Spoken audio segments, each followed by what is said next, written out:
para as pessoas que acompanham nossas redes sociais, viram que a gente já fez alguns eventos sobre transação tributária e agora a gente resolveu dar um passo a mais e aí convidou o Júlio César Vieira Gomes, que é ex-secretário da Receita Federal e que participou ativamente da implementação da transação tributária no âmbito da Receita, né? Bom, Júlio, se eu vou começar aqui, já vamos direto aqui aos finalmentes, né? Eu costumo dizer que a transação demorou uns 50 anos para nascer, né? Porque quando o Código Tributário Nacional foi, mais até, né? Foi editado lá na década de 60, já existia uma previsão para isso. Mas isso só se tornou realidade quando houve a edição de uma lei federal, e aí a Procuradoria da Fazenda Nacional regulamentou essa lei e implementou a transação tributária no âmbito federal, que foi muito bem sucedida, né? Muitos contribuintes procuraram a transação e começaram a resolver, a solucionar seu passivo fiscal. E aí, então, houve a implementação disso na Receita Federal, e eu queria ouvir do Júlio agora, Júlio, mais uma vez aí, bom dia. Como é que foi esse processo, né? Por que implementar a transação também no âmbito da Receita? Primeiro, bom dia. Agradecer e pedir desculpa pelo atraso. Eu estava a 5 quilômetros daqui, demorei 1 hora. Inimaginável. Estamos aqui. É São Paulo. Estamos aí. Agradecer ao Leonardo aí pelo convite, né? A gente já faz alguns trabalhos juntos, como o Leonardo falou, na área de transação tributária. Conseguimos resultados expressivos, né? Transação tributária não é algo difícil de ser feito, de maneira nenhuma. Existe a transação por adesão, inclusive é mais fácil ainda. Individual também é. Mas a gente conseguiu aí o resultado de levar o débito para aquilo que o cliente consegue caber no seu bolso, né? Que é o valor menor possível ali, que possa atender o interesse da fazenda e do contribuinte. A transação tributária, Leonardo, ela surge, como você falou, né? A PGFN começou lá em 2020, fez uma regulamentação importante. Desde 2020, a transação tributária na PGFN anda muito bem, né? Já aí salvou muitas empresas em dificuldade, e a ideia é justamente isso, né? Se você for olhar ali a exposição de motivo da lei, você vai ver, praticamente, conciliar o interesse público com o interesse do contribuinte que não tem condições de pagar. Muito diferente do refis, né? Refis é algo generalizado, então a transação não tem nada a ver com isso. Então, a transação tributária já andava bem na PGFN, e o que a gente fez em 2022? Havia uma lacuna, e depois eu vou explicar que ainda tem uma lacuna a ser solucionada aí por via normativa.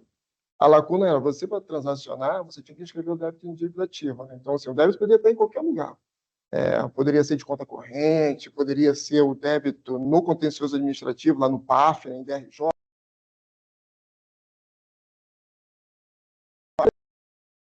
Considerando essa lacuna, aí a gente idealizou lá em 2022, por que também não fazer na Receita Federal e antecipar essa negociação ainda na fase administrativa, sem você fazer inscrição.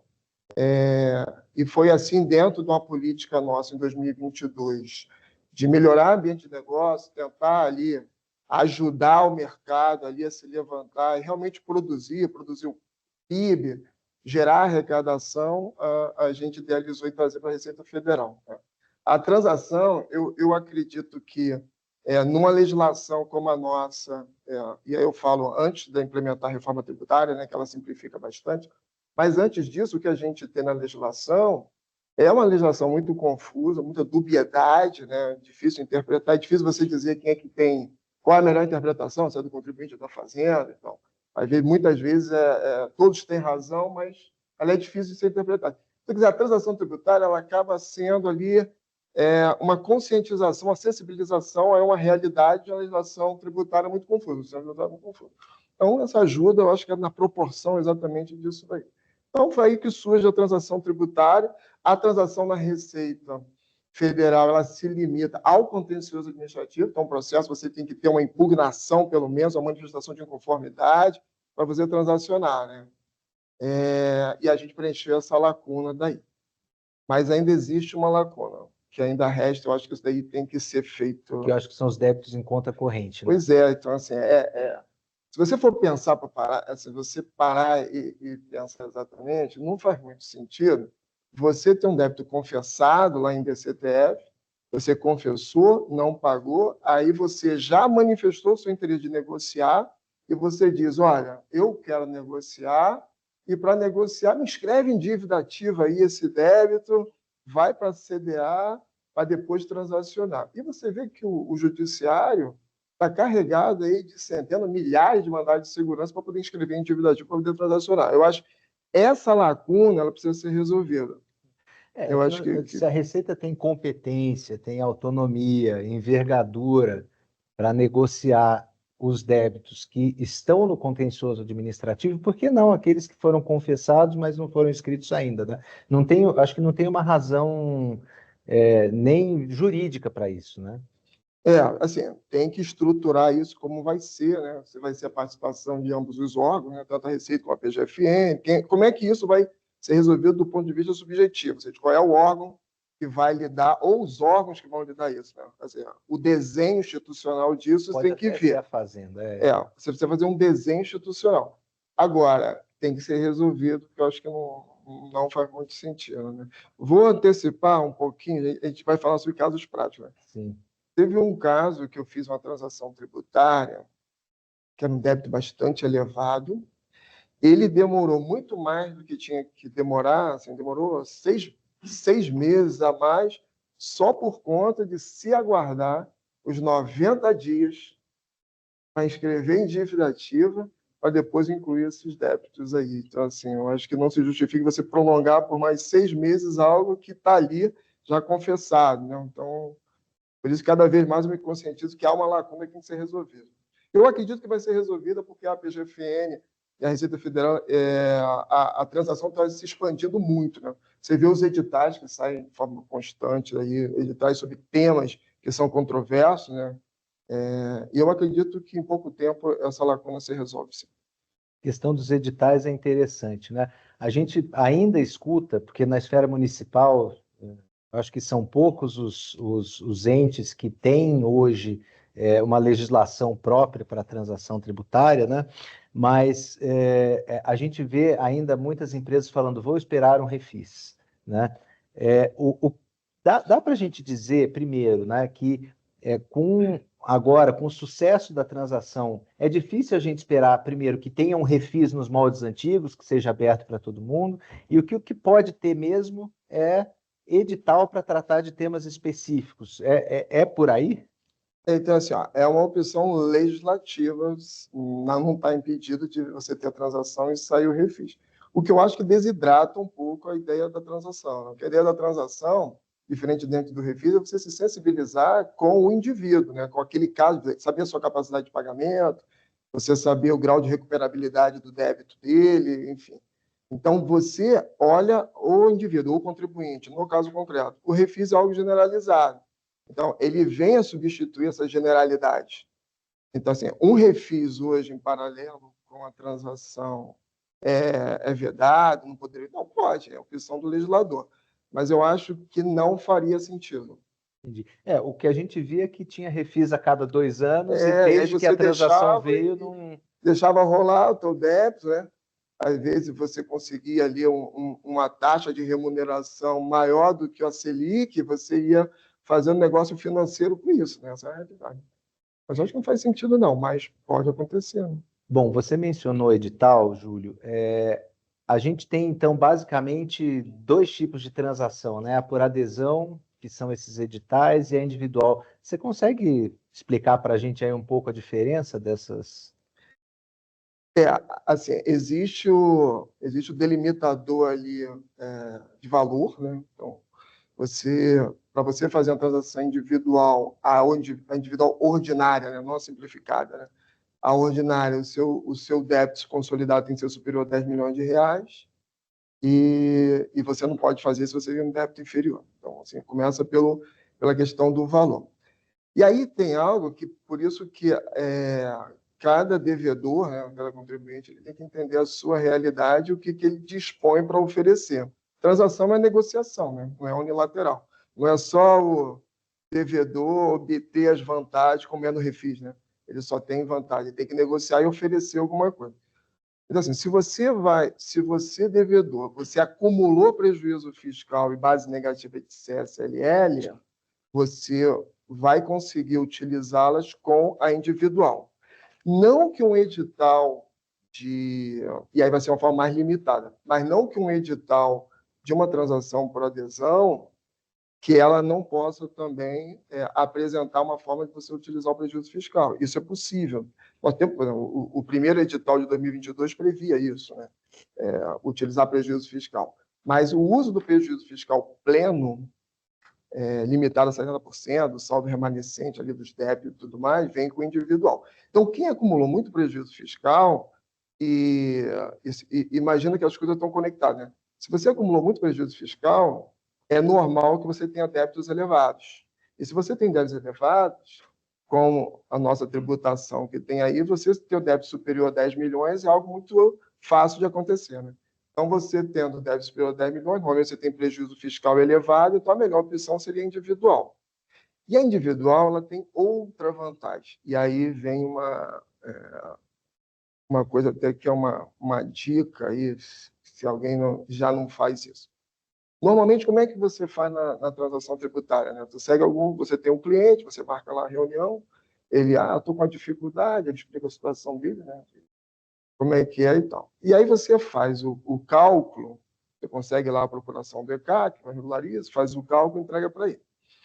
Quando você faz isso, você vê o débito que está ali, o total de débitos que ele tem escrito em dívida ativa, ele está em processo de cobrança, e você faz ali o teu cálculo, aplica lá o desconto que é cabível, se for recuperação judicial e extrajudicial, 65%, por aí vai, você faz aí o teu cálculo. Mas tem algo que na individual talvez merecesse mais atenção, e o que eu tenho visto na nossa experiência de transação é que não tem acontecido como poderia, que é um potencial muito grande. Os processos de cobrança, em especial para quem tem prejuízo fiscal, débitos antigos, muitos processos de cobrança desse daí têm valores ali que não são mais devidos. Eram devidos à época, mas a legislação mudou, a jurisprudência ela se consolidou, seja em repetitiva ou em repercussão geral, muitas delas teses favoráveis ao contribuinte. Você tinha lembra que contribuição previdenciária, inclusive, só pode parcelar em 60 meses, aí gera um problema de caixa para pagar o parcelamento. Você lembra que a contribuição previdenciária ela já teve uma decadência de 10 anos? Lembro. Que isso mudou em 2007, se não me engano.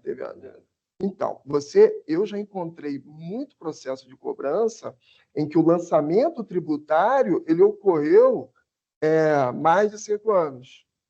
E aí você faz o seu PRDI ali e realmente vai ser reconhecido porque a questão de decadência, de ordem pública, já está pacífico e tal, e você faz. Então, se você olha para os processos de cobrança ICDAs, você estuda ali e vê questões de mérito, que já tem simulado no CAF, STF, repercussão geral, STJ, repetitivo. Se você for analisar, passar ali um pente fino, né? Passar ali um scanner naqueles processos todos que estão ali, você consegue uma redução considerável. Eu já olhei processos desses daí que a gente conseguiu redução de 30% antes da incidência do desconto legal. Então, quer dizer, quando você vai fazer o cálculo, eu acho que você apresenta um cálculo prévio ali para o cliente, para o devedor, e você diz para ele, estou fazendo o cálculo baseado no que está ali no sistema. Aí você aplica e apresenta para ele agora. Mas depois, quando você fazer o cálculo definitivo para você fazer ali a sua proposta individual de transação, você tem que passar esse scanner ali nos processos de cobrança, porque muita coisa cai. A gente já conseguiu derrubar 30% e, em média, 20%, mas já chegou a 30%. Então, isso é interessante, porque quando o contribuinte vai se entrar numa transação tributária, né, às vezes ele realmente está numa situação muito complicada, ele vê aquilo como tábua de salvação e acha que ou ele aceita aquele valor que aparece ali no Regularize, ou senão ele não vai conseguir fazer a transação, e parece que não é bem assim. Além... obviamente, do desconto, e antes do desconto, dá para olhar débito por débito. E aí vem uma pergunta: a Fazenda Nacional, vamos supor que nesse scanner aí que é feito, né, antes de se fazer o acordo, né, a própria Fazenda Nacional pode reconhecer de ofício, por ser matéria de ordem pública, a decadência, eles fazem isso, ou o contribuinte tem que ir no judiciário e ficar esperando sair a sentença de decadência e prescrição. A Fazenda tem esse poder de transigir, por exemplo, falar, não, eu reconheço que esse débito está decaído e não vou colocar isso no cômputo geral. Como é que acontece isso daí na prática, né? Assim, você sabe que dentro do desenho da transação existe a equipe voltada para as negociações, para transação. Então, tem a equipe da PGFN específica, ali dentro da regional, lá, o encarregado, o procurador responsável, ele vai cuidar da negociação da transação. Se você vai alterar alguma coisa lá no processo de cobrança, aí já é lá na PGFN, na regional, que está responsável pela cobrança e acompanha o processo de cobrança, a execução fiscal lá. Então, você faz essa provocação lá, por meio de um PRDI, você faz lá. Uma vez obtido lá, aí sim que você informa que o procurador responsável pela transação tributária do deferimento do PRDI. Ou, como você já protocola, você diz, tem um caso aqui, está aqui o número do PRDI, o processo é esse daqui, a gente está buscando isso por essa razão. Tá? Então, assim, não é de ofício, é por uma provocação, mas não é na equipe de transação. É lá na regional, né? O lá na PRDI cobrança. É pedido de revisão de De débito revisão inscrito, de débito né? inscrito. Tá. Então, você faz isso. Agora, o Leonardo, tem mais uma coisa. Então, a gente falou naquilo que está ali que é o PRDI, é normal, ordinário, tu vai buscar a revisão, ok. Tem uma outra coisa também, que assim, muitos processos desses de cobrança, lembrando que, como órgão público, como agentes públicos, você tem ali as suas responsabilidades de recorrer das decisões dentro de um processo de Do lado de execução. cá a gente sabe, né? Recorrer até o embargo de declaração e agravo interno. Então, Né? aí imagina você o seguinte, você tem lá processo, vamos dizer que seja processo não de cobrança em si, mas poderia ser processo que poderia gerar um crédito para você. Tese do século, exclusão do semestre da basical, isso que eu fiz. Você tem lá um processo que pode gerar crédito. O processo está lá tramitando no judiciário, está lá o processo tramitando, a Fazenda recorre, tem processo antigo, vai recorrendo, blá, blá, blá. Existe uma outra coisa na portaria da PGFN, na 6757, que é pouco utilizada, tá? que é importante, que é o negócio jurídico processual, NJP. No NJP, uma das previsões é criar algumas exceções às regras gerais. Na negociação por via NJP, lá também, inclusive, está previsto que você pode negociar que aqueles recursos não sejam interpostos naquele processo, a fim de solucionar a questão que, no mérito, já lhe é favorável. Isso é interessante. Porque realmente não faz sentido. Concordo que se você já tem uma tese totalmente pacífica, consolidada, execução geral, e você fica ali na parte processual brigando ali, briga para lá, para cá, não faz muito sentido. Então, existe aí essa possibilidade de você celebrar o negócio jurídico processual para solucionar alguma questão dentro de um processo, né, previsto no Código de Processo Civil, alguma questão dentro do processo, e você trazer esse resultado para a negociação da transação. Lembrando que transação é negociação, então é interesse entre as partes. Então, todo mundo tem interesse, não é só o devedor que quer resolver o teu problema, que tira a sua noite de sono. A Fazenda precisa arrecadar, também tem arrecadado muito com a transação, isso é ótimo, né? Entra dinheiro aí para o nosso orçamento. Isso é ótimo. Então, com interesse e tudo, é questão de você expor isso e saber como lidar com isso daí. Né? Entendi. Então, como explorar melhor, eu acho que sim. Nesse caso do NJP, também precisa da regional aí ajudar, né? Porque não é a equipe que vai fazer o negócio jurídico, é o pessoal da regional que está acompanhando. Quem está acompanhando o processo. Tá. Tem que separar as coisas, mas assim, é um órgão só. O que tem aqui é só questão de divisão de atribuições, de competências, né? Mas é a mesma coisa na Receita Federal. Na Receita Federal você vai ter um núcleo ali de transação tributária, tem lá um núcleo voltado para isso daí. Ok. E aí você tem lá um processo que está no contencioso. Né? Você quer que o processo se resolva, você vai desistir do recurso, vai ter o processo. Tem questões que envolvem também algum PER que você tem, um PER de comp, que você está lá na Receita, você está aguardando, tudo isso que você vai fazer em relação à arrecadação e cobrança, você não vai buscar na equipe de transação. Você tem que buscar no órgão da Receita responsável pela cobrança, pelo crédito, pela arrecadação e tudo mais. É lá que você busca. Mas é um órgão só, então é só você ter o cuidado de sempre informar que o que está acontecendo, você está, no exemplo, está dentro da Receita, você sempre informar a equipe de transação que você está buscando alguma coisa lá no órgão competente, né, que cuida daquele assunto, e que depois de solucionado, você vai trazer para cá. A gente conseguiu. É importante sempre mostrar uma boa vontade. Quer dizer, um dos preceitos da transação tributária é a boa-fé, né, que tem que ter entre as partes. Né? Então, você sempre tem que mostrar que alguma demora do que está acontecendo, alguma medida que você está acontecendo, você o faz por alguma razão. Então, isso é importante. Num caso que a gente trabalhou junto até, aconteceu alguma coisa parecida, porque tinha um pedido de restituição muito antigo, o valor era expressivo, era 10 milhões, né? É isso aí. E aí ele acabou sendo deferido um pouquinho antes da gente protocolar o pedido de transação, né? E acabou entrando essa restituição de 10 milhões, assim, acabou entrando, até porque o contribuinte, nosso cliente, não sabia quando ele iria receber, né? Porque uma coisa é você tem um pedido de restituição deferido, agora, quando esse dinheiro vai entrar, a gente não sabe, né? E aí usou esse crédito para abater, e era uma coisa que ele não estava nem esperando, assim, apareceram 10 milhões. Hein? Cara, vou te falar, quem está devendo? Você coloca no lugar do devedor mesmo, do teu cliente aí. Cara, quem está devendo? Entrou 5 milhões, 10, entrou o que for, está ajudando. Tá. Pô, por isso que eu acho que tem que correr atrás de tudo. Por isso que eu tenho esse cuidado de falar assim, ó, antes de você fazer cálculo dentro do débito que está no sistema, tem que passar o scanner ali e você ver o que dá para você, o que não é devido, né? Foi devido à época, mas com o passar do tempo as coisas mudam. Então aquilo ali tem uma dinâmica que hoje não é mais, então você tem que passar. Transação, como eu falei, logo no início, transação é fácil de fazer. Agora, para você chegar a um débito de 100% levar a 10%, isso acontece, você tem que se debruçar sobre um monte de detalhe. Né? E o devedor, qualquer coisa, tá bom. Deixa eu te perguntar uma coisa, Júlio. Você mencionou na transação individual que tem que ser valores acima de 10 milhões, mas existe uma individual simplificada também, Sim, né? é de 1 a 10 essa daí. Tá.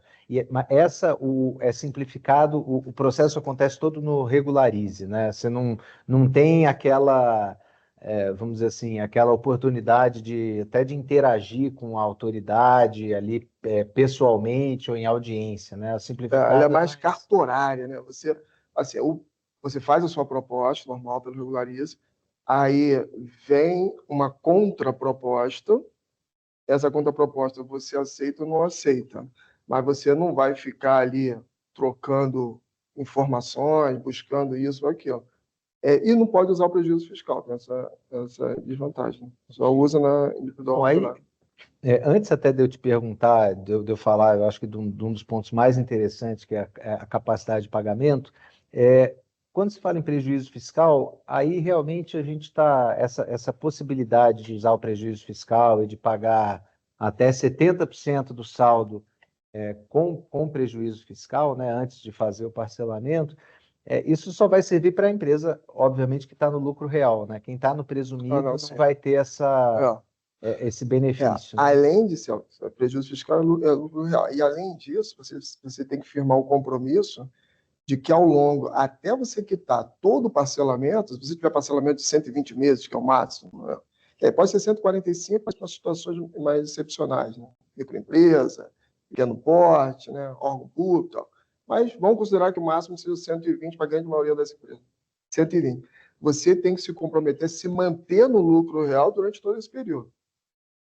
Não é só o passado, né? O futuro também. Não, e geralmente os acordos de transação também exigem que você mantenha regularidade fiscal durante todo o período. Né? Tem uma regularidade, e agora mudou, né? Você sabe que a portaria, deixa eu só botar aqui, mano. A portaria, agora você tem que, se você tiver débito mais de 90 dias, você tem a rescisão da sua transação. E fica de castigo, né? Fica de castigo, durante carência de 2 anos. Deixa eu te perguntar agora uma coisa. Vamos falar de capacidade de pagamento, né? Uma coisa que nós temos visto, assim, o cliente tem um débito, nos pede auxílio para tentar solucionar o débito, a gente fala, você já pensou em transação? Aí o cliente fala, olha, já, mas eu entrei lá no Regularize e o meu rating é muito alto, né? Meu rating é A, e eu não vou ter benefício nenhum fazendo a transação, né? E aí eu te pergunto, essa capacidade de pagamento, a gente tem como mexer, como recorrer, como contestar isso? Como é que é esse processo? Tem. Então, assim, a capacidade de pagamento que você tem ali no Regularize é a chamada presumida, né? Que não poderia deixar de ser diferente, né? Até porque uma das modalidades de transação é por adesão. E a transação por adesão, quando você vai verificar a sua viabilidade, você tem que ter ali uma capacidade de pagamento que seja parametrizada dentro daquilo, né, praticabilidade administrativa. Você pega dados do sistema, você parametriza os 10 itens que tem ali e você joga as informações e você presume que a capacidade de pagamento seja aquela.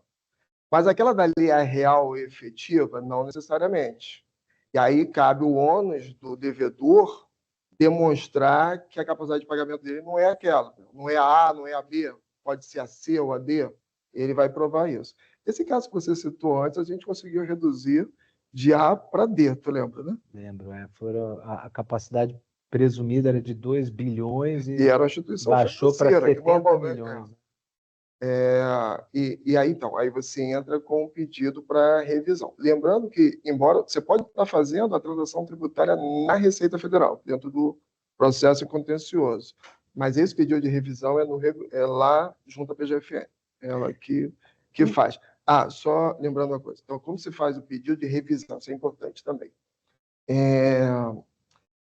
Lembra uma coisa, que revisão, você vai apresentar no dia de revisão, você tem lá o laudo, você tem balanço patrimonial, tem um DRE, vai apresentando fluxo de caixa, vai apresentando tudo ali, discriminativo, o contador assina, tem que ter um laudo formal, tem a forma de fazer isso, tu faz o teu pedido. Muitas vezes, o devedor, ele tem se você for olhar para algum desses itens que eu falei, como, por exemplo, patrimônio, você vê o balanço patrimonial dele, ele tem lastro na contabilidade, o ativo dele, não tem ali o passivo descoberto, tem lastro, ok, blá, blá, blá, blá. Mas dentro de um fluxo de caixa, ele pode estar em dificuldade muito grande, o que vai comprometer a operacionalidade dele ao longo do tempo, a curto e a médio prazo. Então, o fato de você ter um balanço patrimonial favorável do ponto de vista do grau de recuperabilidade e da capacidade de pagamento, mas pelo fluxo de caixa, você pode demonstrar que a sua capacidade de pagamento ela é deficitária. E aí você consegue o reenquadramento de um dos ratings que permite os descontos, que é o C e o D. Entendeu? Então, assim, não é só as questões mais ordinárias, como patrimônio, receita. Não necessariamente você tem a receita hoje, mas você pode demonstrar que a sua receita de hoje se deve a alguns fatos que aconteceram fora da curva ali, dentro de um quadrado, mas, na verdade, a sua propensão de receita ao longo do tempo, a curto prazo, ela não será mantida. Você tem um gráfico decrescente. Então, tudo isso é válido. É um ônus do devedor trazer isso no seu pedido de revisão. É algo que merece ali um laudo bastante detalhado, né? Fazer um investimento em relação a isso, que no final das contas, você baixar que seja de B para C, já sai ganhando. Né? B tu não tem desconto nenhum. Você baixa de B para C, já sai ganhando. Então, vai ter que investir nisso. A questão do laudo é importante, né? Porque às vezes o que vai determinar se você tem ou não capacidade de efetivamente fazer frente com o seu caixa e com o caixa que você projeta para o futuro, né? Com aqueles débitos e qual o valor da parcela, né?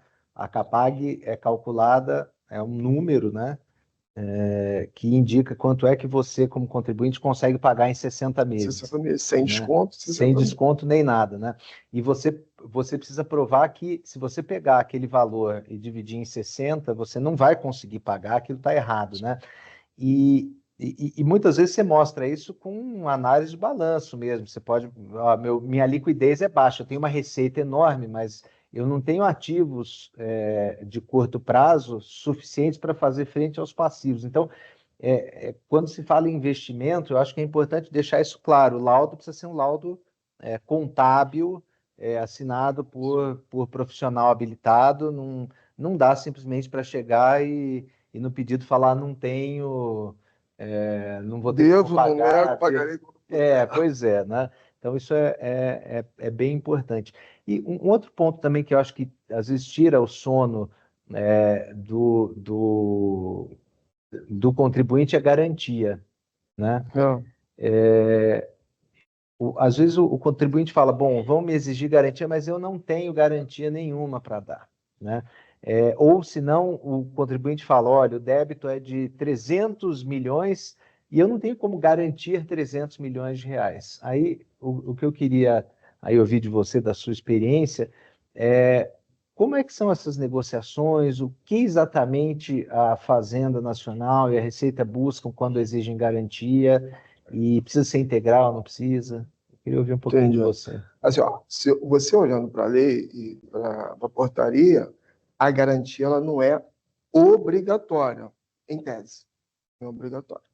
Mas se você quer, lembrando que a fazenda precisa se assegurar de que um parcelamento é muito prolongado, você consiga honrar o compromisso e quitar aquela dívida ao final, ela precisa se garantir disso. Ok. Se você quiser um parcelamento, vamos supor, sei lá, 34 meses, 35, 30 meses, eu acho que é razoável que você não precise oferecer a garantia. Até 60 meses, vamos supor. Mas se você quer um parcelamento em 120 meses, que é coisa pra caramba,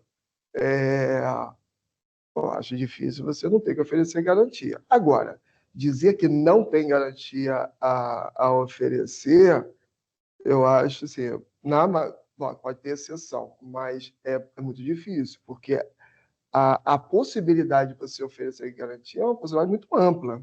Tudo é possível se oferecer como garantia. Você pode oferecer garantia de um ativo de terceiros. Você pode oferecer garantia de um bem ou de um ativo de um sócio. De um intangível, Você uma às vezes. marca. Então, imagina você, se você tiver em recuperação judicial, ele já tem garantia lá no processo de recuperação judicial. Você pode oferecer também. Então, assim, e aí o devedor tem que entender que o ótimo é inimigo do bom. Não adianta querer sair de uma transação, eu quero 120 mil, não vou oferecer garantia nenhuma, eu quero desconto máximo, quero usar o máximo de prejuízo fiscal, eu quero o melhor das bolsas. Ok, vai em frente, vai tentando, mas ele tem que entender que é o ótimo inimigo do bom. Level é uma negociação, pode esquecer isso. Não é refis, é uma negociação. Então, Eu ouvi uma vez de um procurador da Fazenda, numa negociação que nós estávamos fazendo, que até eu fiquei muito surpreso com a disposição desse procurador de realmente ouvir o contribuinte, de negociar, ele dizendo o seguinte, olha, era um débito de mais ou menos 180 milhões de reais.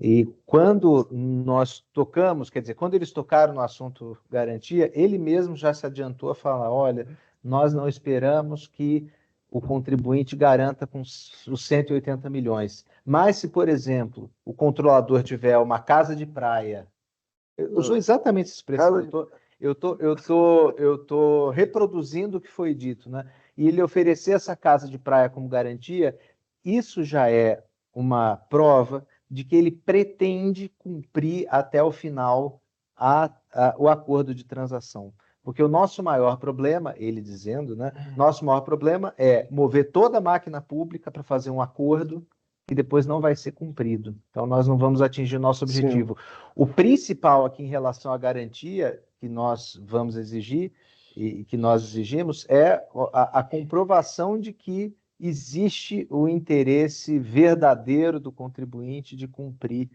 o acordo, né? E não necessariamente calcionar todo o valor, porque em alguns casos isso é impossível, né? Eu acho que o que precisa, e aí da sua experiência também, né?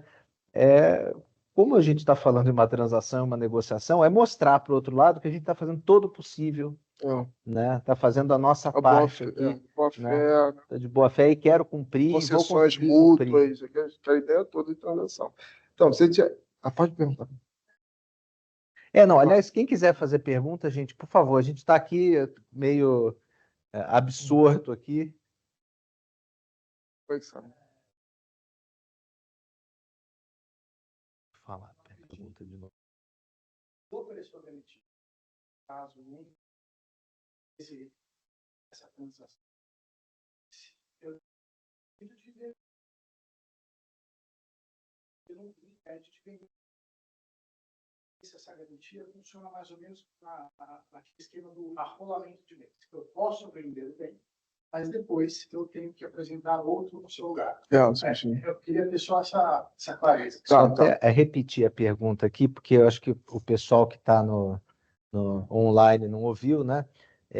Aqui a pergunta que foi feita é se uma vez que eu ofereça uma garantia, eu estou com esse bem preso, né? Como se fosse uma penhora, eu não posso vender, ou ao contrário, eu posso vender, mas eu teria que oferecer um outro bem em garantia para substituir, né? Sim. Assim, antes de responder, você fez essa pergunta. A garantia precisa ser integral? Por exemplo, você tem lá o débito de 100 milhões, vamos dar um exemplo. A garantia precisa ser necessariamente no valor de 100 milhões? Não, isso é negociável. Agora, se você for pensar dentro do máximo de garantia para a fazenda, faria sentido a garantia ser de 100. Por quê? Porque se você não pagar, não honrar o compromisso e não quitar o parcelamento, o que vai acontecer com a rescisão da transação? O débito volta ao que ele era antes. Se você deve 100 e você faz ali todos os descontos, usa prejuízo fiscal, faz tudo, cheguei 100 e o meu parcelamento do saldo remanescente é de 15 milhões, vamos supor. Então, você vai pagar 15 milhões. Quanto? 120 meses, ok, 15 milhões. Só que se você tiver a rescisão, voltam os 100. Então, quer dizer, a garantia, na verdade, não faz sentido que seja 100, mas não necessariamente. Então, quer dizer, nessa negociação, você pode oferecer a garantia com valor menor, tá? Mas aí é tudo aquela questão, assim, você tem que ver que as coisas devem ser ponderadas, né? E a Fazenda faz essa ponderação. Quantos meses de parcelamento você vai pagar em quanto? Então, a garantia tende a ser maior. Então, tu vai menor, se for menos parcela, menor, mas não necessariamente. E existe a mutabilidade, a substituição da garantia, né? Quer dizer, não faria sentido você fazer uma negociação, um documento assinado, um termo, acabou a transação, assinei o termo aqui, vou pagar, garantia é essa. Então, aí você depois dá um migué, vendi a casa de praia ali. Então, tu tem que substituir, né? Então, é isso daí. E sempre informar, sempre pensando na boa-fé, nada unilateral. Fazenda, aconteceu isso, vou ter que substituir, fez outro bem. O bem não tem exatamente o mesmo valor, é um pouco menor, está aqui o laudo de avaliação tal, dá para ser. Então, é questão de negociar, né? Mostrar a sua realidade. Transparente, de forma transparente. Até porque quando a garantia é imóvel, o arrolamento, eu não tenho certeza, mas eu acho que o arrolamento ele acaba constando na matrícula, né, do imóvel.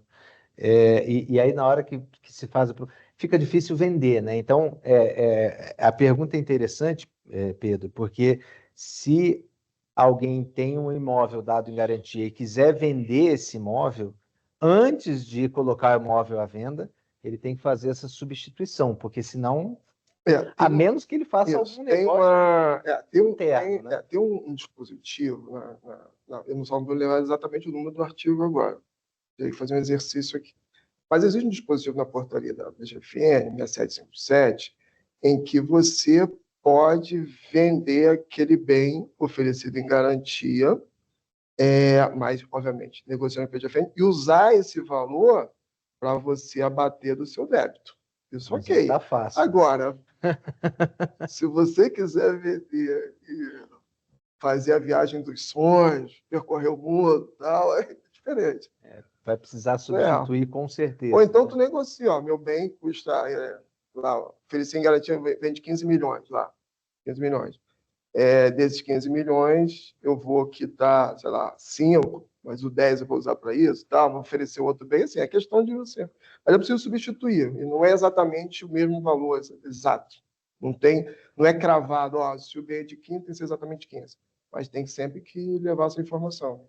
Isso é transparente, mas não fez. Não, eu até fiz essa observação, porque é muito importante, quando o contribuinte vai oferecer um bem em garantia, que ele saiba que esse bem pode ficar preso por muito tempo, por até o prazo do parcelamento. E que se ele, no meio do caminho, quiser vender, ele vai ter um trabalho antes para poder vender. Sim. Não é assim, vou anunciar e transferir isso para terceiro, né? Eu acho que esse possível oferecer garantia, assim, como eu falei, assim, as possibilidades, os meios de garantia são muito amplos, inclusive de terceiro.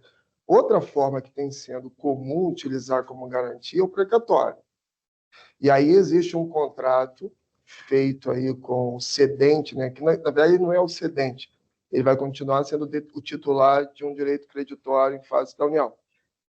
Ele continua sendo, mas ele faz um negócio jurídico com o devedor, em que ele, como terceiro, oferece em garantia. Então, assim, o ativo como precatório também é um meio como garantia, não só os tradicionais, pensa bancário, seguro-garantia, bens, então tem essas possibilidades aí.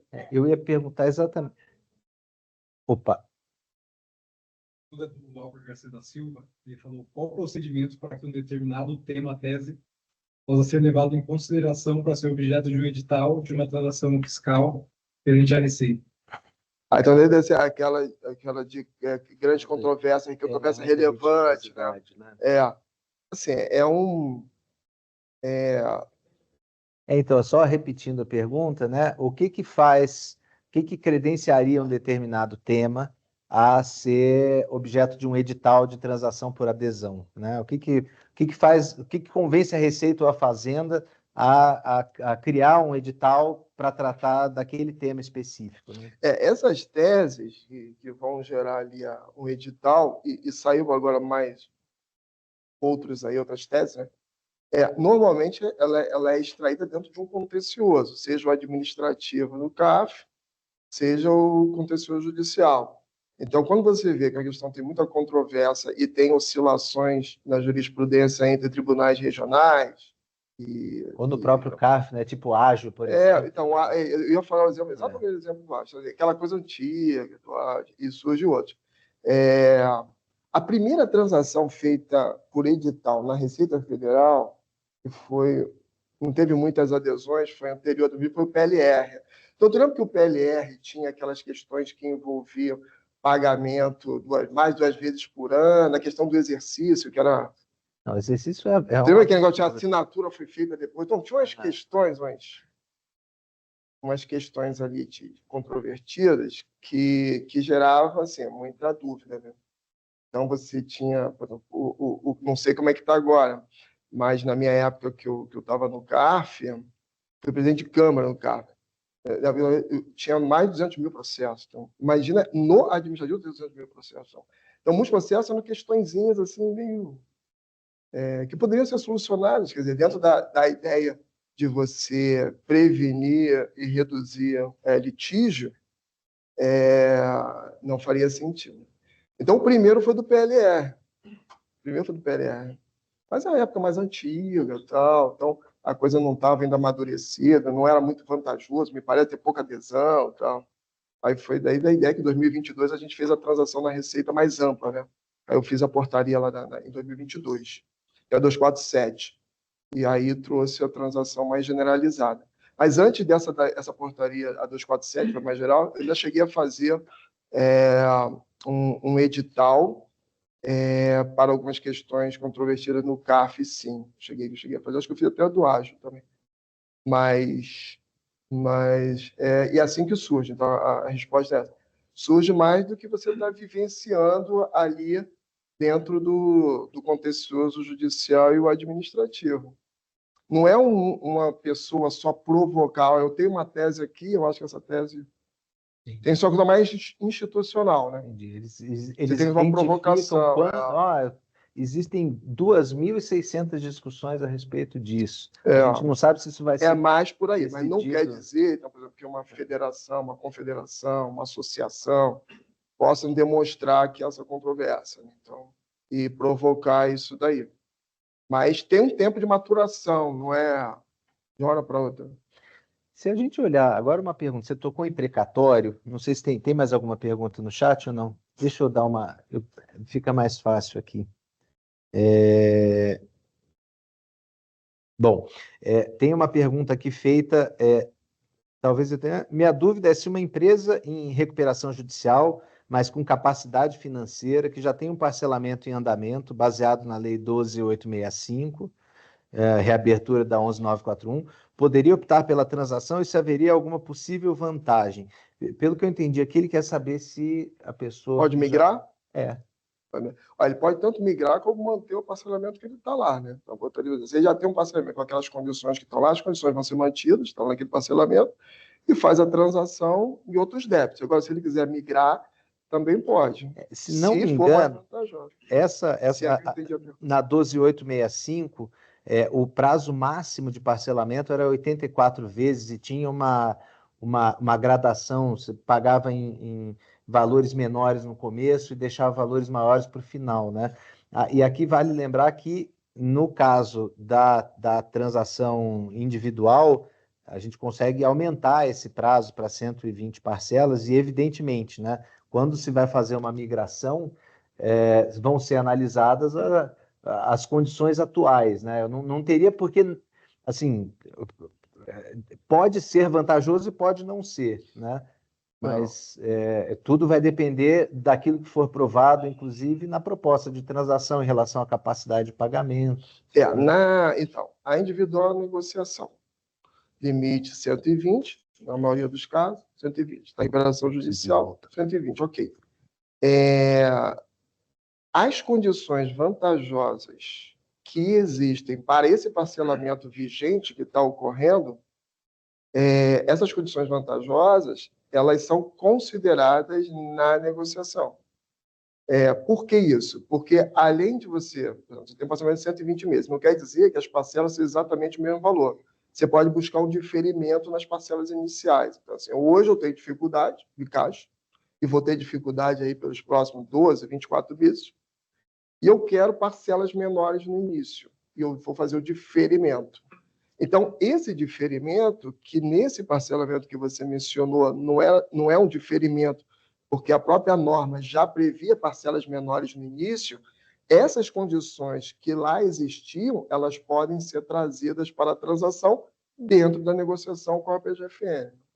Então, assim, eu acho que respondendo você pode buscar um diferimento. Eu estou com uma situação como essa, de uma empresa que ela tem uma boa projeção de receita, porque são empresas que lidam com alguns investimentos que tem muita despesa operacional, então maquinário, coisa que vai gerar muita receita, mas no momento não tem caixa, porque teve que fazer o baita do investimento no início do empreendimento. Ok. Então, o que você busca? Eu quero parcelas menores no início, tem um limite para isso, parcelas menores e fazer um diferimento e joga para, sei lá, depois de 24 meses, aí você tem as parcelas normais e mais essas daí. Bom, isso daí eu estou com um caso desse, é bem possível. Tem duas perguntas aqui que foram feitas ainda pelo chat. Você quer fazer a pergunta antes, Pedro?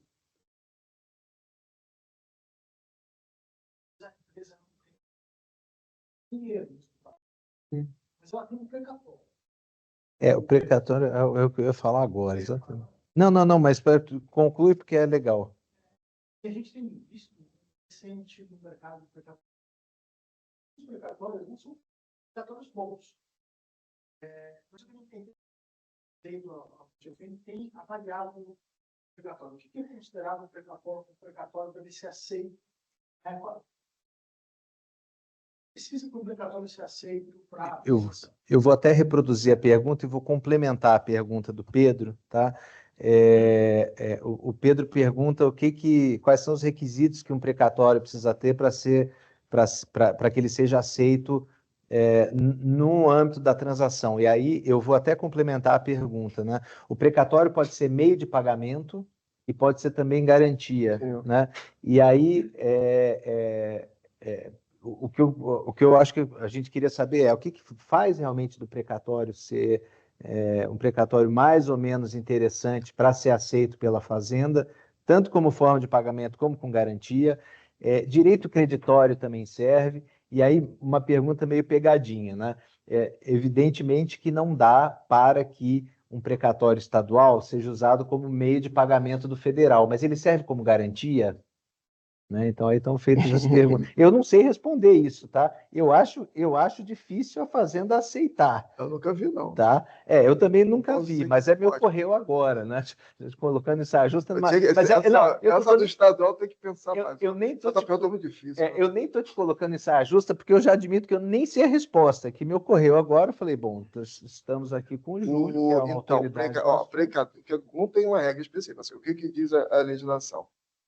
Direito líquido e certo, com decisão judicial transitada em julgado.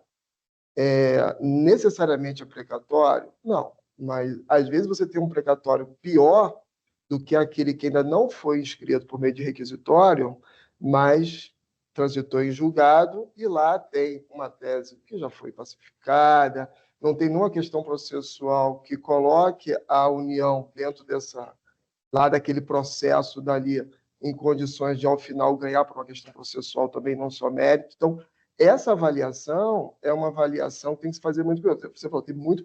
A maioria dos precatórios que aparecem por aí tem precatório com agravos que tem uma tendência de a União reverter a decisão. Existe agravo em precatório já inscrito, que presta a fazer pagamento, tem de tudo. Essa avaliação daí é uma avaliação que tem que ser feita com muito cuidado, e quem for buscar esse meio com um precatório que não esteja bem redondinho ali para tu oferecer, de repente fazer um contrato em que você só vai fazer o pagamento, assim, só vai efetivar a negociação depois de que for aceito pela Fazenda Nacional. Porque você vai correr um risco de não ser aceito e vai ficar com aquilo aí na tua mão. Né? Então, assim, eu acho que tem que tomar muito cuidado, não sei, ser bem conservador mesmo. Mas é possível, agora com os devidos cuidados. Porque pensa assim, virou produto de mercado. Então, assim, muitas vezes, aquele que vai fazer a avaliação também tem interesse que a negociação ocorra. Então, não há um grau de imparcialidade que vai ter na PGFN. E aí as coisas não casam. E a pessoa pode ficar com aquele ativo na mão sem ter o que fazer, esperando por anos e anos até que se realize. Né? Então, a gente tem que tomar cuidado para caramba. Eu vou fazer outra... Dá uma olhada, desculpa te dizer. Não. Dá uma olhada, tem uma portaria da PGFN, que é de dezembro de 2022, que ela traz um detalhamento interessante sobre o uso de precatório. Já é um norte. Né? Alguma coisa, lógico, o legislador, quem está normatizando, nunca consegue prever tudo, mas pelo menos ali tem um bom detalhamento. Dezembro de 2022, bem no finalzinho do ano. Tem duas perguntas que foram feitas pelo chat e que eu queria reproduzir aqui. Uma delas eu acho que é mais simples, que é sobre a necessidade de laudo de avaliação para oferecer imóvel e garantia. Acho que tem que ter, né? Não tem muito como escapar disso, né? Porque geralmente o valor que está declarado na declaração de imposto de renda pessoa física ele não é atualizado, né? O que você pode fazer é atualizar com benfeitoria, mas você não vai atualizar valor de mercado, né? E eu acho que é a mesma coisa na pessoa jurídica, né? Então, nem sempre o valor da contabilidade vai refletir o valor mesmo daquele ativo, né? Pode ser muito maior ou menor também. A contabilidade tem sua forma de atualização, de correção do valor ao longo do tempo, né? E outra coisa é o valor de mercado. Então, esse laudo daí, é exemplo do que a gente estava falando de pedido de revisão de capacidade de pagamento. Todos esses laudos daí, o papel do contador é extremamente importante na transação tributária. É extremamente importante, contador. E que seja detalhado, convincente, bem fundamentado, né? E é algo que você não consegue fazer em 5 páginas. Tem que... Não, tem um exemplo até clássico aqui em São Paulo. Eu já vi laudo de 2 páginas. Já vi pedido de revisão de 2 páginas.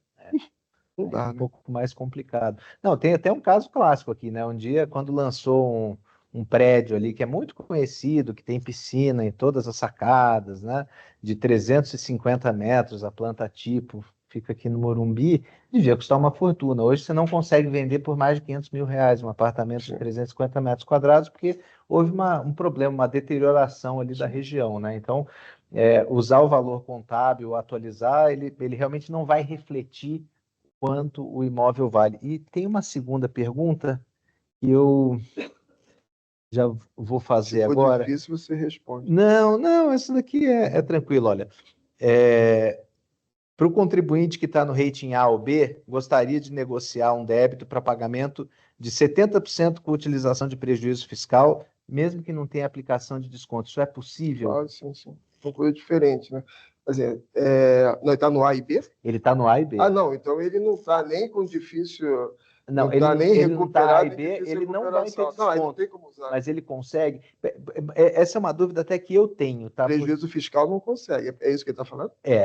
O prejuízo fiscal em base negativa tem que ser difícil recuperação, que é o rating C, ou rating D, que é irrecuperável. Fora isso, você não pode usar prejuízo fiscal. O que eu vi, exceto em edital que prevê isso. A Fazenda realmente está bem na discricionariedade da Fazenda, mas lendo a IN, que fala da transação na Receita, e aí você pega os débitos que estão em contencioso, não parece ter muita margem de discricionariedade ali, né? Mas, de qualquer jeito, a Receita não costuma fechar acordo aceitando prejuízo fiscal, isso no âmbito da Receita, né? Se o contribuinte estiver com rating A ou B, né? Não vi até hoje. Tá. Não vi. É um pouco mais Eu difícil. acho que assim, muitas coisas não estão aí exatamente, literalmente ali na norma, mas a praxe administrativa também é uma construção normativa. Assim, na praxe, não vejo isso. Segue-se mais ou menos até para ficar alinhado, né? A praxe administrativa na PGFN, que é da Receita, não destoam, mas, lógico, tem as suas peculiaridades e vão ter diferenças. Agora, não há uma discrepância assim, em grau elevado. Então, se mantém a questão do prejuízo fiscal e a base negativa, utilizando para irrecuperável e difícil recuperação, que são o C e o D. Tá. O que você pode utilizar, e aí independe de grau de recuperabilidade, é o uso do precatório, que a gente estava falando aí da pergunta do Pedro. Isso daí independe do que é meio de pagamento. Precatório é um ponto sempre que me preocupa, porque o cliente geralmente fala, olha, dá uma olhada, aí tem esse precatório, estão me oferecendo para vender, dá uma olhada aí para ver se ele é bom, né? O problema é que... Já há uma presunção de que é ruim, né? Não... Ou às vezes não, o cara me disse que é muito bom, né? Fulano que está me vendendo. Só que assim, para eu poder manifestar qualquer... Não basta só eu olhar se tem certidão de trânsito e julgado ou não. Né? Preciso ver se tem. Então, realmente é uma questão. O que eu queria trazer aqui até para o pessoal, e eventualmente, se você puder dar alguns inputs aí para a gente, mas é a questão da reforma tributária, né? E isso a reforma tributária agora, tá? Para quem não está exatamente habituado, para quem ainda não viu essa mudança enorme que a gente vai ter aqui no nosso cenário, né? Vai ter uma substituição do PIS e da COFINS, e também do ICMS e do ISS, e o IPI vai praticamente acabar, e o IOF Seguros vai acabar também. Então, vários tributos estão sendo unificados em dois tributos, basicamente, que vão ter a mesma base.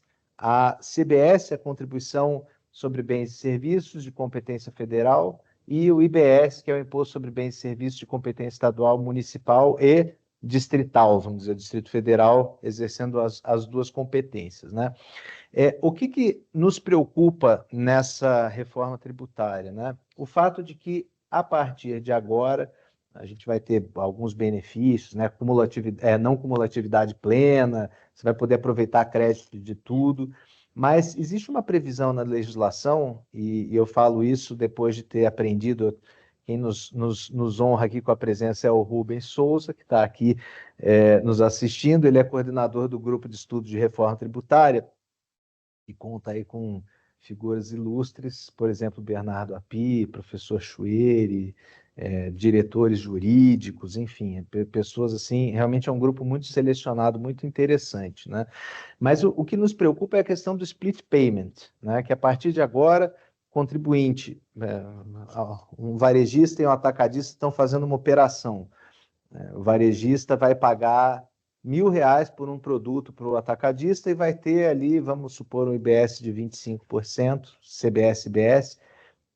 Então, ele vai fazer o pagamento de 1.250. A partir de agora, a instituição de pagamento que vai processar essa transação, ela vai consultar em tempo real, lá na Receita Federal e no comitê gestor do IBS, se existe ou não existe crédito. Se existir crédito, ela vai e passa os 1.250, ou pelo menos os 1.000 mais uma parte desses 250, dependendo de quanto crédito tiver, para a conta do atacadista. Se não tiver crédito, ela vai reter. O que isso significa? Que a partir de agora, e a gente sabe que muitas empresas acabam fazendo isso, não porque querem, mas por necessidade, não pagando os tributos em dia, usando aqueles 90 dias que tem para inscrição em dívida ativa como um buffer, né, para o seu fluxo de caixa. Vai chegando perto dos 90 dias, eles fazem um parcelamento ordinário e, no final das contas, eles acabam tendo, por uma contingência, um valor muito significativo de tributo em aberto. Quando vier, e geralmente quem faz isso é quem não paga IR/ICS. Então, quais são os tributos mais pesados para esse tipo de contribuinte? O que pesa mais para esse tipo de contribuinte? PIS, COFINS, ICMS e ISS. Né? E esse contribuinte não vai mais poder fazer esse tipo de jogada. E a reforma tributária está aí. O ano que vem, nós vamos entrar numa fase teste da CBS, que vai substituir PIS/COFINS, né? Com a alíquota fictícia, né, de 0,9%, 0,1%. Os contribuintes vão só entregar as obrigações acessórias, né, não vão ter que pagar nada, essa alíquota é uma alíquota fictícia, mas a partir de 2027 já vai entrar direto. E no ano seguinte começa a entrar o IBS e a CBS. Então, assim, o contribuinte que vive hoje dizendo, olha, eu vou barrigar o pagamento de PIS e COFINS, o pagamento de ICMS, o pagamento de ISS, não vão mais conseguir fazer isso. Né? E de uma hora para outra, eles vão ter o caixa drasticamente cortado. Né? E aí, fazendo o link com a transação tributária. Talvez a transação tributária seja a solução para que esses contribuintes não quebrem, porque o contribuinte, às vezes, ele tem uma quantidade de tributo que ele vai rolando, né? Usando esses 90 dias, usando o parcelamento ordinário, né? Que, no final das contas, ele não vai conseguir fazer isso, ele vai ter o caixa dele comprometido naquele mês, porque não é que ele não vai pagar o tributo, né? O tributo já vai ser descontado direto quando a fonte pagadora fizer o pagamento para ele, né? E também vai ter todas essas dívidas, então ele não vai conseguir se apropriar do tributo devido naquele período, né, para compor o caixa dele, ele já vai ter descontado e ainda vai ter todo o débito que ele está fazendo essa rolagem. Por que eu estou falando isso, ô Júlio? Porque eu acho que a transação ela pode ser uma solução para as empresas que hoje vivem uma situação que pode até parecer meio confortável, né, de ficar empurrando o tributo com a barriga, né, mas usar a transação hoje para solucionar, para equacionar esse passivo, para que a empresa, quando entrar na reforma tributária, não quebre. Eu também acho. Né? Eu não sei o que você... Por pior que seja, assim, hoje você conhece exatamente como vai funcionar uma norma. Né? A norma já está funcionando bem ou mal, está funcionando há muito tempo, todo mundo já tem a sua previsibilidade. A questão da a reforma tributária, ela simplifica, quer dizer, simplifica sob uma ótica. A ótica é você reduzir tributo, você facilitar a não cumulatividade, não tem aquela discussão de subjetividade, se insumo, integra, aquela questão toda, ok, nessa parte daí é boa. Só que você tem tantas exceções que a norma ficou gigante. E, além disso, você tem órgãos que foram criados que ainda não foram testados. Então, muita coisa vai ser testada. Saber se vai funcionar em um sentido ou em outro, se vai ser bom, vai ser ruim, vai ser mediano, vai ser neutro, isso daí só quando você começa a rodar, somente como funciona. Nenhuma norma, quando é editada, em tese, abstrato, você consegue assegurar se aquilo ali vai dar certo ou não vai dar certo. tem que ter maturidade, tem que botar para funcionar, ser aplicado ao caso concreto. Só é que tu sabe. Então, nós temos um cenário futuro de incerteza. O que eu falei? Se você tem um cenário de incerteza, primeiro, tem que fazer um estudo para você chegar com o máximo de precisão possível qual o impacto que você vai ter sobre o seu negócio, sobre a sua atividade econômica. Isso é importante. E aquilo que você tem hoje, você solucionar para que, se der errado a nova norma, a reforma lá na frente, você não acumule o seu passivo, a sua contingência atual com os riscos futuros. Então, acho que há também aí uma preocupação que deveria ter, né? Para as empresas regularizarem o que tiver para regularizar.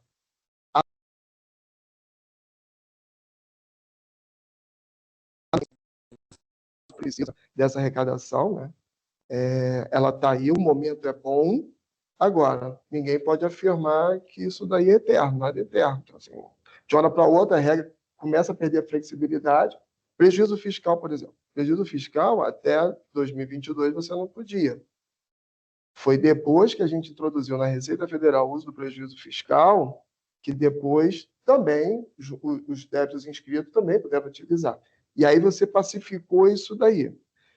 O limite de prejuízo fiscal em 70% é um limite considerável, convenhamos.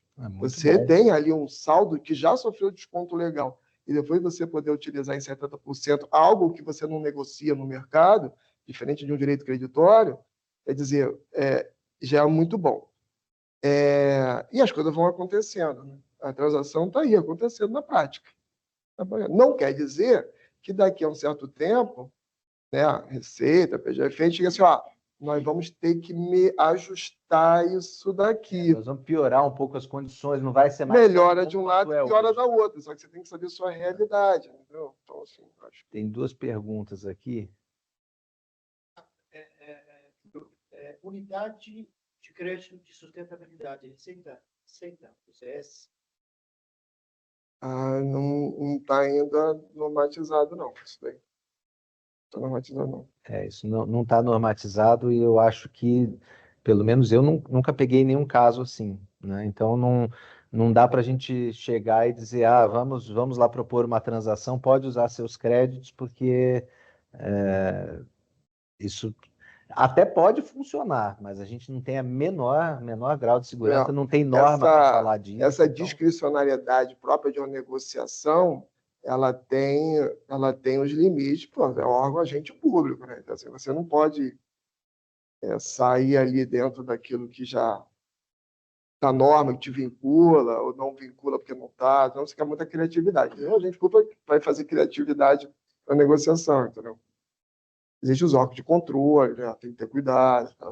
Então, acho que mas não está em norma, não vejo chance nenhuma. A flexibilidade é importante, né? Não estando em norma, teoricamente até em tese poderia, mas como não tem nada normatizando isso, acho que não funciona. Quer ver, vou dar um exemplo.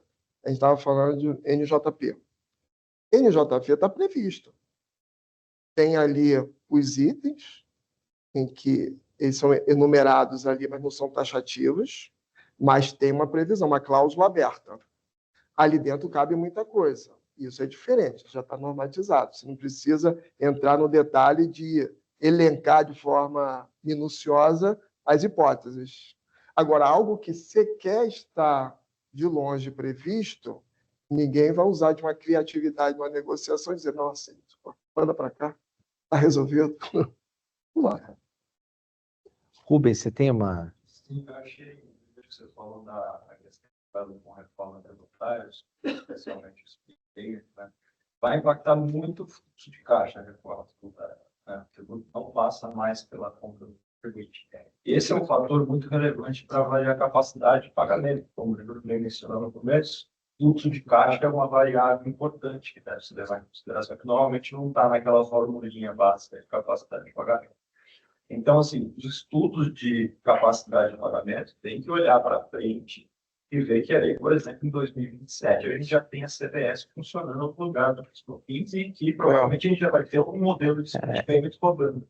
Então, isso vai impactar o fluxo de caixa de uma forma considerável. Isso tem que entrar nesse estudo de capacidade.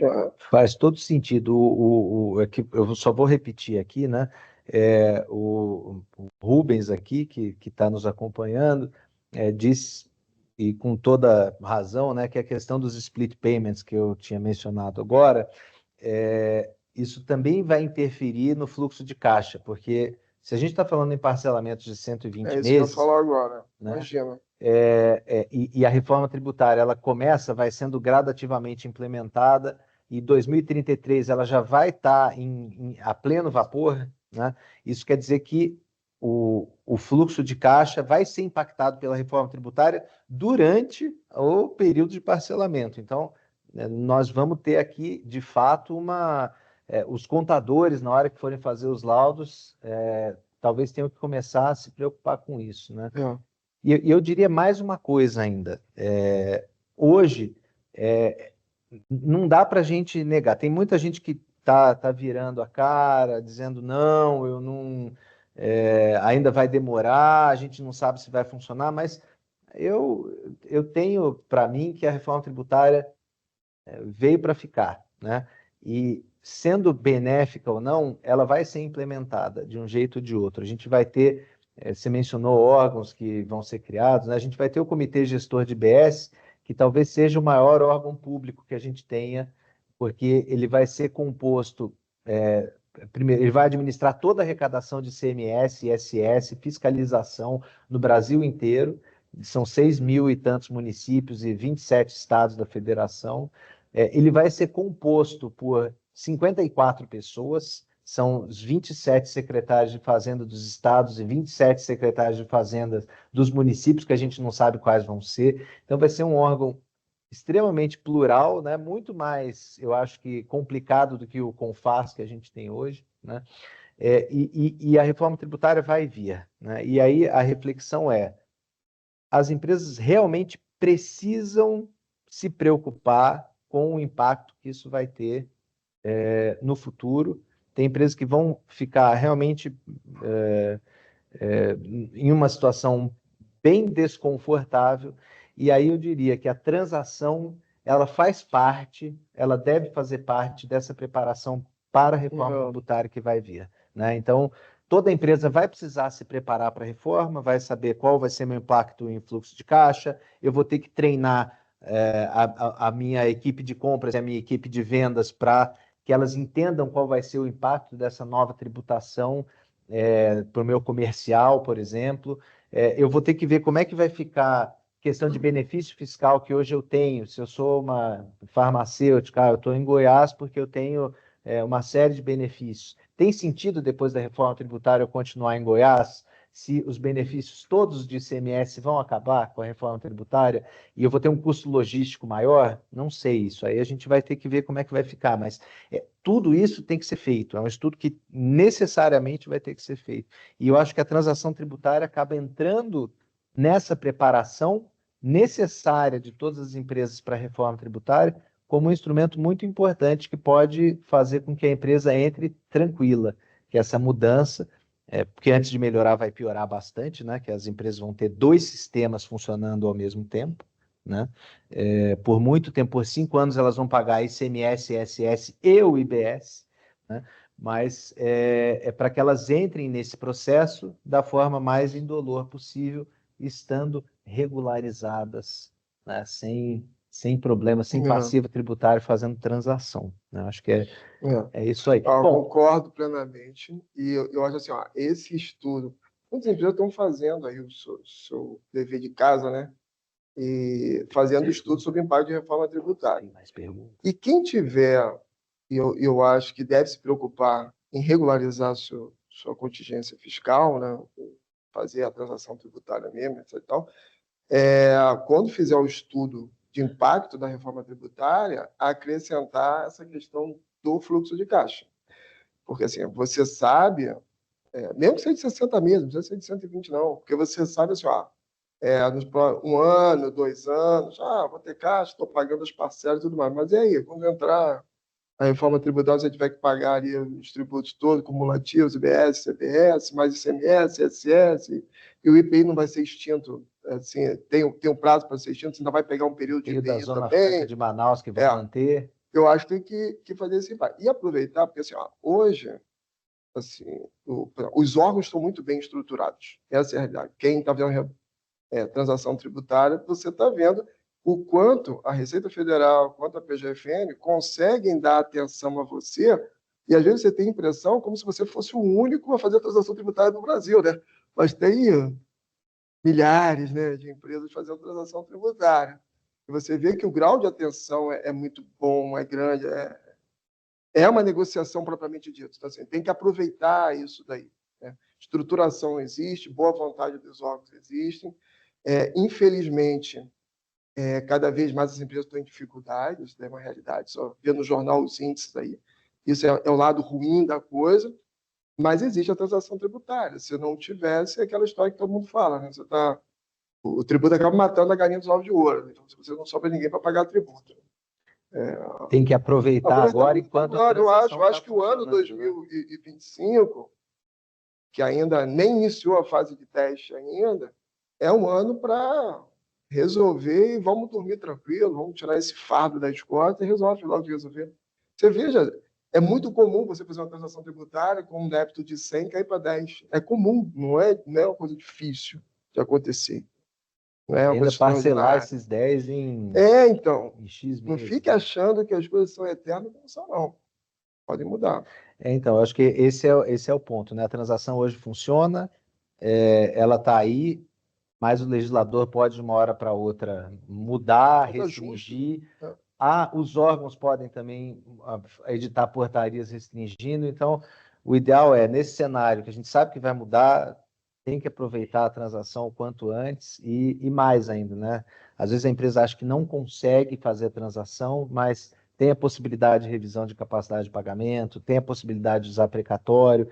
Então, existe um mar de opções que nós temos, ainda hoje nós temos, que amanhã talvez não tenhamos, e que eu acho que as empresas não podem perder, né? Palavras finais, Júlio. Agradecer, né? Estão aqui, quem está nos assistindo. Um dos legados assim, que a gente teve orgulho de deixar, né? Todo mundo tem que deixar a tua marca, né? A gente, quando, em 2000, durante a minha gestão como secretário da Receita, a gente procurou exatamente essa aproximação da Receita, da administração tributária, né, com o contribuinte, né, com a empresa ali que paga seus tributos, uma legislação confusa e tal. Então, a gente buscou essa proximidade, né? Então, dentro dessa proximidade, a gente buscou a prevenção de litígio, a gente buscou uma coisa que pouco se falava, juridicidade de normas, a gente procurou consolidar normas, tirando aquelas normas que não fariam mais sentido, ou já foram revogadas, estavam em dissonância, e tudo mais. E a transação tributária ela entra nesse contexto. Assim, é uma das coisas que eu mais me orgulho do legado é ter a Receita se sensibilizado e dado a mão para aquele contribuinte que merece o apoio, né? Então, por isso que logo no início eu falei, transação tributária não tem nada a ver com refis. A transação tributária, você olha para as características especiais, únicas do indivíduo, do contribuinte, né? Sua capacidade econômica, grau de recuperabilidade. E eu acho que a tendência hoje dos órgãos, né, de modo geral, e eu falo dos fazendários em especial, é cada vez mais essa proximidade ali com o cidadão, com o contribuinte, que é uma coisa que eu acho que norteou as nossas ações, né? O ministro sempre apoiou isso, Paulo Guedes e a equipe toda e tal. E eu acho que é uma tendência e eu espero que continue assim. Eu agradeço mais uma vez a atenção. Muito obrigado, Júlio. Obrigado a você.